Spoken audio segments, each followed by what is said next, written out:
Hello, Texans. I'm Susana, and this is the Susana Gibb Show. On the podcast today, we have Brian High of North Star Carriage. I first read about Brian in the paper. It was a little bit sensationalistic. Maybe Dallas should ban horse-drawn carriages. And I was like, what? Why would you do such things? I don't know why the council person didn't maybe talk to some carriage people before they just decided to bring it up in the council meeting. But, you know, that's how the Dallas City Council runs sometimes. It's a little bit sensationalistic. Nobody's gotten in fist fights lately, so I guess there's that. On this show, we feature Texas people. We're an insurance agency, and we support our community. We're really glad to be here, and we love being in Texas, and so it's nice to talk to Texas people about what they're up to. You can connect with us at gibbagencydallas.com. We love to hear from you. We're going to end this podcast with an insurance tip, but not before we do our new thing, which is our Rando Texas Trivia. So stick around for that. And now, on with the show. On the podcast with me today, I have Brian High at North Star Carriage, and I'm super excited to dig into. You guys made it was some pretty sensational news recently. I don't know if you seem super chill about it, but when I read about you in the newspaper, it felt like it was a big to-do. It is. It was shocking. I guess initially it was pretty shocking what was being said, but yeah, it was definitely big news. We've been pretty quiet in the community for a lot of years, and to get the ire of someone from out of state for our little business, we were flattered and scared at the beginning, but now we kind of know what's going on, and so we're a little bit more up to speed now for sure. So for anybody who isn't up to speed on what is going on, what's the short? So the summary of what's kind of going on right now is this past summer there is an outside special interest group from Chicago that has come down. They are their claim is that they are wanting to ban horse carriages worldwide. We have since learned that they have a little bit bigger goal than just horse carriages. I'm sure we'll get to that in a bit.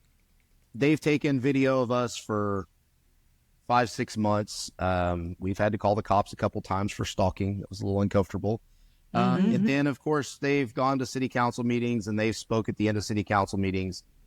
So much so that they have bent the ear of one of the committees that is over some commerce in the city of Dallas, to the point where on December 5th, there was a news reporter present, and it came out in a news story that there was the hint that they may consider banning horse carriages in Dallas. We have since learned that playbook is pretty common. They tend to start these campaigns when they know we're all busy with Christmas. Christmas is a very busy time of year for all of us. Yes, I am currently the only permitted carriage service in Dallas, but I'm not the only one operating.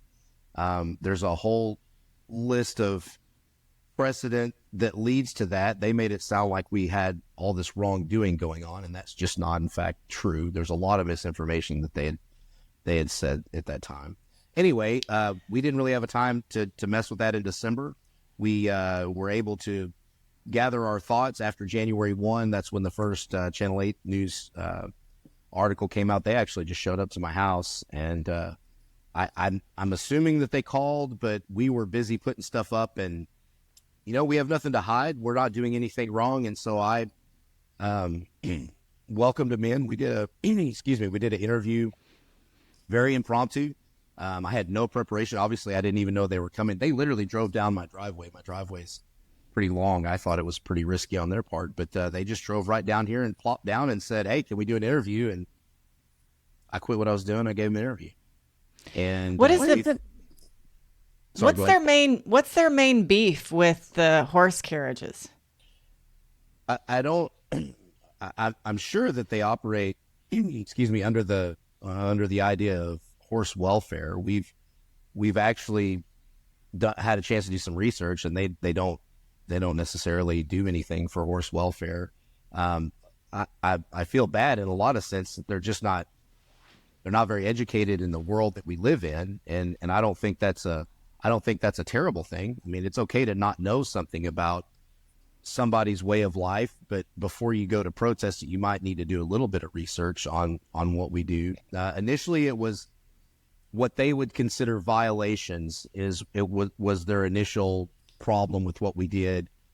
Little bitty things that were precedents that were set up years ago, and when I say years ago, maybe 2 decades ago, that when the horse carriage industry in Dallas was super concentrated and also concentrated in a very small area. There was a period of time where we had inspectors on the street every weekend, and the laws and the rules that were come up at this time, or that were wrote at this time, I was part of that process, at getting all that done. And then they were down there to enforce them. But there were unwritten rules that we did that maybe were like where we would turn around. Technically speaking, we were facing the wrong way on a one-way street, but this is what this is where they said we should park. And so this is how these things came up. And there's been no need to reinvestigate these policies and this ordinance, because our safety record it's unprecedented. I mean, by PETA's own website, there's been 4 accidents in Dallas in 39 years, and none of them are with me. And so I don't really understand their safety concerns. I mean, if you're really wanting to look at safety concerns, and by no means am I knocking the Lime scooter, but if you want to look at safety concerns, and this is a human welfare issue, you might want to look at the Lime scooter and the safety record just over the last summer when they let them reintroduce into Dallas. I mean, we see accidents and ambulances present for those all the time. And yeah, the Lime scooters. I ride them. I'm a huge fan. I think they're so fun, and I have eaten it on a Lime scooter like super hard. So, and I was like, that's it. I'm going home. That hurts. But they had some horse welfare concerns, I guess, but our ordinance, and it's a very comprehensive ordinance that we have, that when it was written, when there were so many of us down there in the West End back in the early 90s, they didn't have such a good ordinance. And I do think people were able to, there was no regulations. So since there were no regulations, when they came up with the regulations are so stringent, and somebody that really doesn't have a background or a good concept of what is good horse welfare could do this business, because the ordinance outlines how that needs to work. Now, I will say that when that was written pre-2000, is there some updates that we can do? Sure. Yeah, there's probably some updates that we could do, but there's never been a need to, because we're not a rogue industry that's just out there operating willy-nilly with no guidance. Now, if there were wrecks, and if there were, violations and people doing all kinds of nefarious stuff, sure, maybe you need to reinvestigate that, but it's just not been necessary. And the only reason that it caught the attention of City Council is because this outside special interest group, they are a for-profit organization out of Chicago. They're loosely connected to PETA. They distance themselves from PETA because I think it gives them a bad connotation, but that's who funds them. And they went to City Council consistently, to the point where City Council, and it was obvious from the December 5th meeting, and I have a lot of notes on that City Council did not have a real clear understanding of what we do within our own ordinance. So that was kind of shocking to me in the beginning, and we've since been able to address some of that. So we were, we needed a little bit of time, and that wasn't able to happen during the Christmas rides in December. So I have a couple questions. One, how are they for profit? So we are putting all that together right now as far as the paper trail, but initially we thought that this was a charitable organization. They're in the middle of a $500,000 fundraiser right now. The Chicago Alliance folks are. I don't know if it's under that heading or one of their subsidiaries, but they're in the middle of a $500,000 fundraiser right now. And the leader of that organization, the one that is kind of, I guess, directing the folks here in Dallas, I mean, by her own admission, she wants to be a full-time animal advocate and not work. I mean, she said that publicly. And so she can get everybody upset and they'll donate, and then she gets a salary for it. Interesting. Initially speaking, I was flattered that some special interest group in Chicago was mad at me. Little old small business in Dallas, been doing this for 30 years. And it was flattering in the beginning, but like yesterday or maybe the day before, we were able to speak at council at the end like they had been doing. And I mean, they immediately labeled us with big agriculture, which is just, that's so unhinged. I can't even understand. I mean, people that work in any type of agriculture, I think that people don't understand folks in that world at all, because we move so far away from it, especially in the big cities, that you're several degrees removed from folks that have a farm, if you will. Right. Some of the things that we did post-COVID to bond the community after they'd been shut inside their apartments for so long was, I mean, I didn't need any justification for what we did as far as the well-being of people, but that was one of the greatest displays of, in my opinion, civic duty that you could ever do, being able to bond people after COVID. And Dallas has a real strong presence of downtown living. And so when we were able to bring people together with the horse, because that's really what the attraction is the horse. I mean, make no mistake, the carriages are cute. Our information that we give and the historical is fantastic. It's all great, but the attraction is the horse. I mean, that is the star of the show. Make no mistake how that works. So let's talk about your horse. Your horses, since we're kind of here, and then I want to move, and then I want to talk about Dallas culture versus Fort Worth culture as relates to, towards horse culture as well. So what kind of horses? Yeah, what kind of horses do you have? We have everything. Okay, so our operation is, we've been around for a long time, so most of our horses are drafts. I'll just say that. Most of our horses are draft crosses. As I developed in this industry from the early 90s to now, I realized that in the summertime, I needed to have horses that were crossbred that were maybe more suited for the heat, because some of the real big draft horses don't do great in the heat. That's not a working statement. Like, they can just be in the barn and it's just hot, right? Because they're big. The mass is a lot for the heat in Texas. And so when you say draft horses, is that like the Budweiser horses, I think, which is what a lot of people picture, or are they not quite so big? Some of them are bigger. So we have some that are even bigger than that. Now, Clydesdales is what everybody says. I think we probably get asked that question a million times. Is that a Clydesdale? And outside of one horse that we have, the answer is always no. So we have predominantly are Percherons or Percheron crosses. Percherons are, in the working world, one of the more popular breeds because of their hardiness, their feet. Their feet are very hard, and they typically have a very good bone structure and lung capacity to do what we do. A lot of people that farm with horses, like the Amish or whatever, they typically will use Belgians or Percherons as their workhorses because they are so hardy, and this is what they do. This is what they're bred for.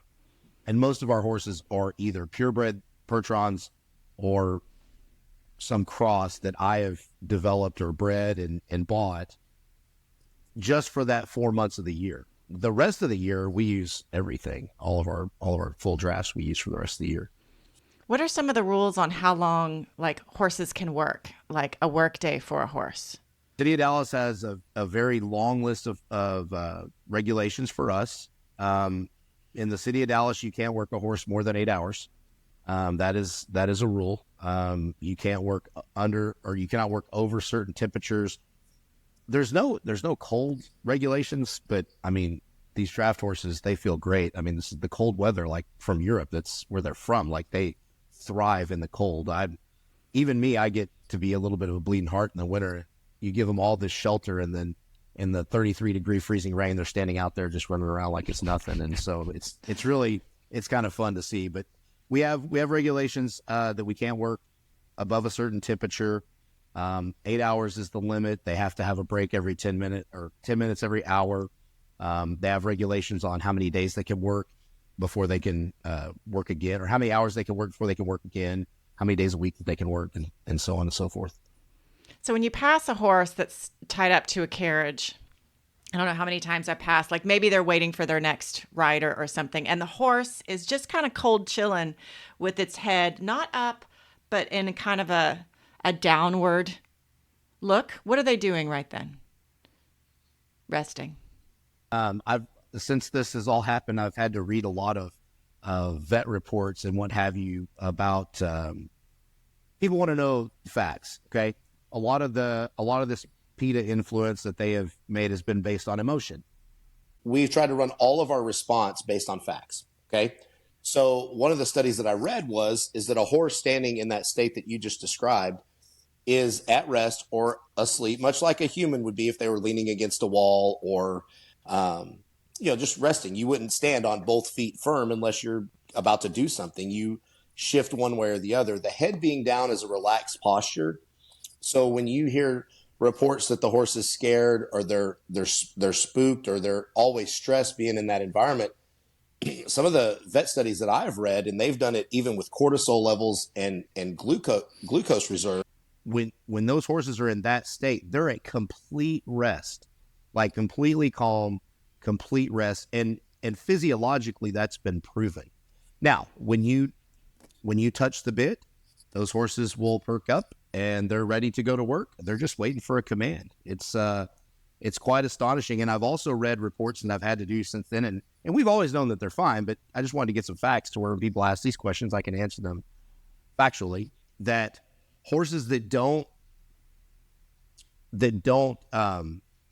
horses that are in like the city work life that don't go there, like they feel like there's something missing all the time. So they're always expecting to go because they're creatures of habit, right? So if a horse works 3 or 4 days a week, if you let him off for 3 or 4 weeks, he's missing something in his routine. And they say that even upsets him more than going to work. It's pretty incredible, the vet studies that have been done. I was wondering that actually, because you think about dogs and like there's working dogs, there's hunting dogs, and I was like, man, there's got to be the same for horses that just are like, no, this is, hey, I wanna work with cattle, and they're good at it, and some that are great to pull carriages. You should see some of these guys jump in the trailer when it's time to go to work. When it's time to go to work, and you open the trailer and they jump in, you're like, okay, well, it's definitely time to go to work now. It's pretty cool to see. It is. When I realize this is somewhat of a stretch, but I read elephants, for example, don't actually like people. They don't like people at all, even though they've been trained to work with people. And horses really like people, I think. At least the horses I've known. If you go stand next to a fence that there's horses in any pasture and you sit there, that horse is going to come up to see you, because they just genetically, they have a connection to humans. And you can argue the fact all you want. It's just a fact. If you go stand next to any fence where there's horses, they will come and talk to you. That's so fun.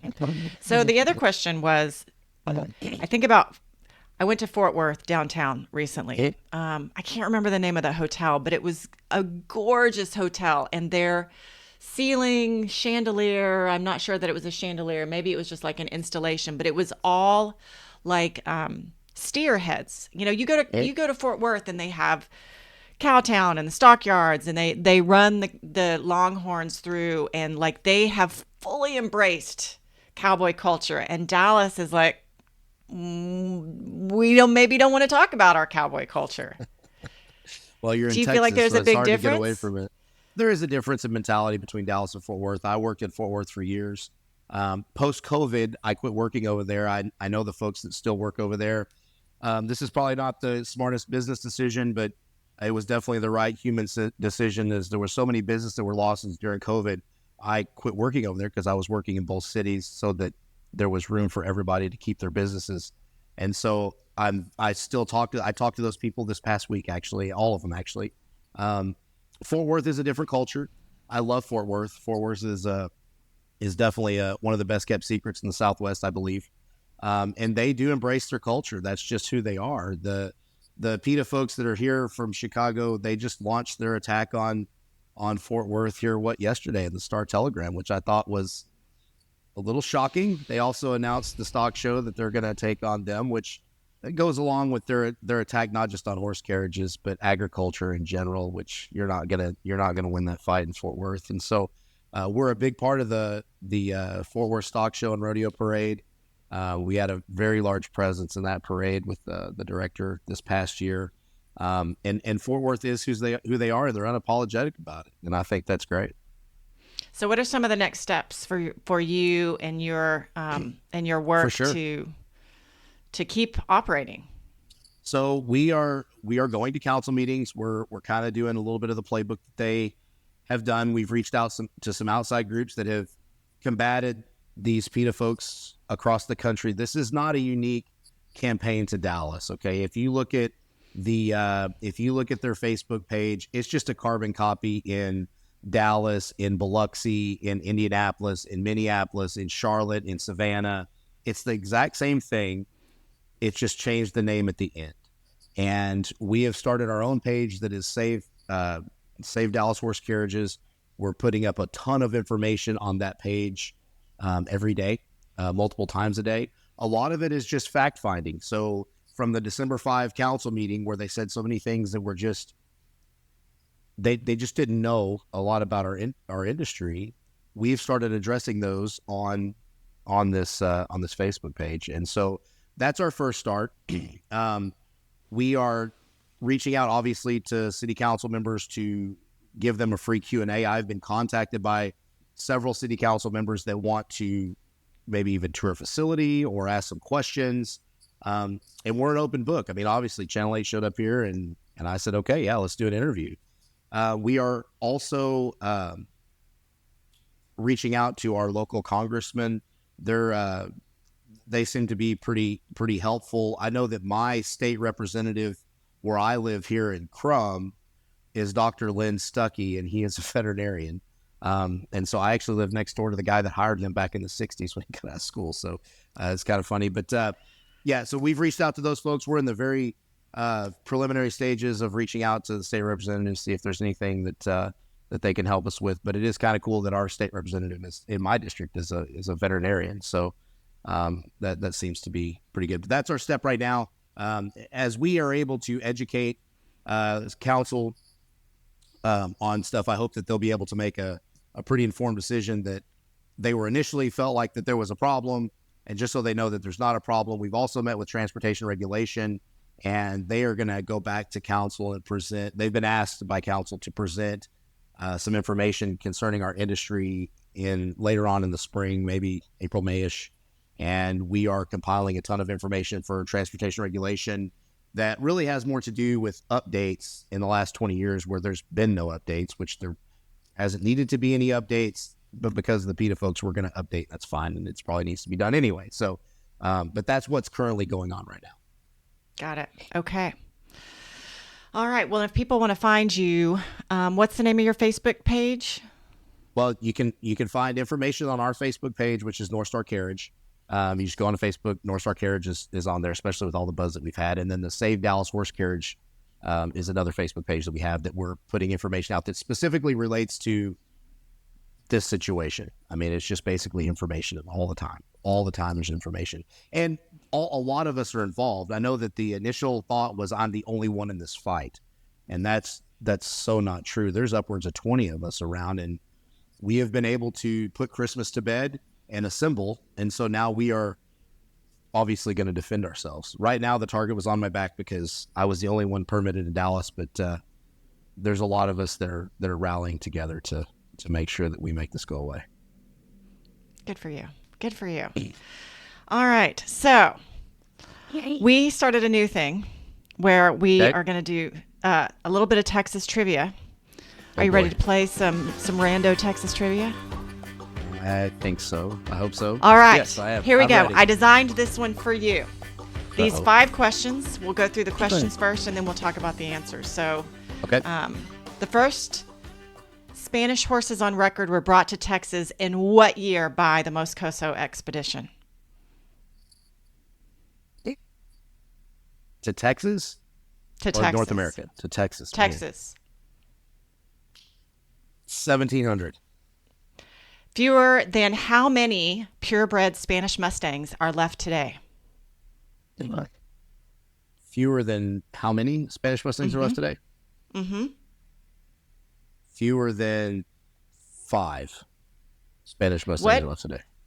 What is the state horse of Texas? It's got to be the quarter horse. The state had the greatest number of these in 1926 with 1.24 million of these were exported. They were in high demand in oil fields with lack of paving made trucks impractical. Mechanization on Texas farm brought a decline in the number of these to 400,000 in 1944. What is it? The workhorse. Last question. This is the trick one. My mom had 9 horses. They were mostly what variety? I'll give you a hint. They are known for their comfortable gaits and are often preferred by doctors who would ride them That's to easy. visit patients. Tennessee Walkers. Bing, bing, bing, bing, bing. Very good.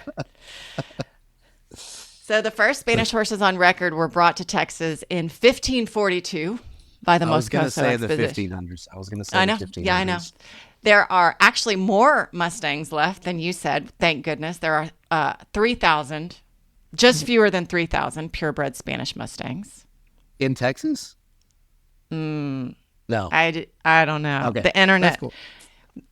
Maybe there's 3 in Texas. We'll give you that one.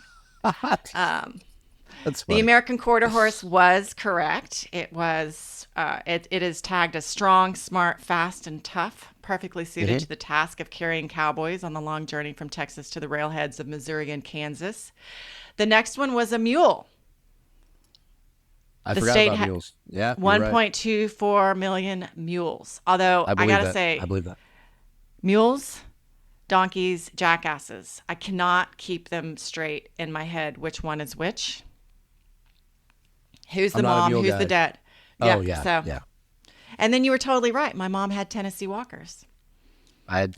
Tennessee Walkers are great. They're fantastic. They're fantastic riding horses. The history of the Tennessee Walker is fascinating as well. Definitely fascinating. So They were. This was something that I think she had them till I was about 12, but I was little, and I mostly remember like walking underneath them, and they would like kind of nibble at my hair because it was like straw. You know, they just kind of lean over and. yes, they're inquisitive animals for sure.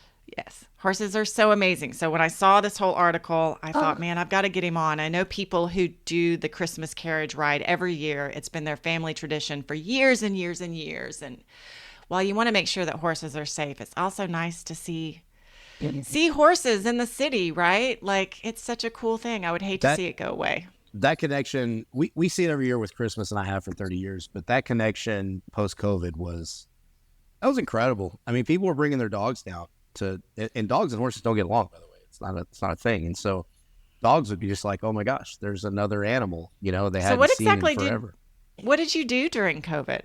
So during COVID, you know, we were shut down for 3 months while the state kind of figured out what needed to be done. And then when they opened things back up to where we could go back to work, I'd take a horse down there and plop down around Clyde Warren Park and just let people come out and pet and talk. And we probably had 4 or 5 people that were coming out during that time. And I'll be honest with you, I just sat there sometimes and let people pet horses while my drivers did rides. And we had a great time being able to see people come out, and they just to hear the stories of, you know, being stuck inside. And, you know, the downtown living is a different environment than maybe where we live, of course. And so it was great to give people some connection to normalcy after what was so weird. And you mentioned Christmas. I mean, that's a tradition that families, they look forward to that all year. I mean, you think of how fast our life is, just in general. To know that you're going to sit with your family for an hour and do something that you do every year, it's kind of like opening presents, right? Like, everyone looks forward to that moment, and everyone looks forward to that moment together, to be riding around looking at Christmas lights. And I mean, we make a big deal about the horses because a lot of our horses compete across the country in farm team competitions and what have you. And if you look on our Facebook page, we're starting to release some stuff from Denver where we were last week. It's why I couldn't talk last week. And people just love to have that connection. The horses that they rode with at Christmas are now going to Denver to compete, and they pet those horses in December, and now they see them working, you know, really at their potential, if you want to know the truth about it. And so it's just a connection that people and horses have. You can't trivialize it, but with some PETA organization saying that we're mean. That's just not true. Yeah. It's just false. Yeah. Just false. Well, thank you, Brian. Thank you for taking time to talk Thank you for having me today. I appreciate sure. it. All right. Truly, I'm going to have to get my hands on some horses now. I really just want to pet that little bitty soft spot on the top of their nose right before their nostrils. I want to feed them some carrots and feel their little lips on my hands. Horses are so cool, and they do need to be protected. And if there are rules in place to keep them protected, then that's great. And now, our insurance tip of the week. A lot of people don't know this, but how often you drive can affect your auto insurance rates. Most people, the default is about 8,000 to 12,000 miles. And now they can tell exactly how far you drive, so you can't really cheat on it. They look at oil changes, they look at your tire changes, etc. Because think about it, they always record your miles when you're there. But if you don't drive a ton, then you can often get discounts on your auto rates. So if you're one of those drivers, get with your insurance agent and make sure that you are getting all the discounts that you are available for. Thank you so much for being here. We appreciate that you spent some time with us. Please reach out to us at gibbagencydallas.com. We love to hear from you, and we'll see you again in 2 weeks. Have a good one.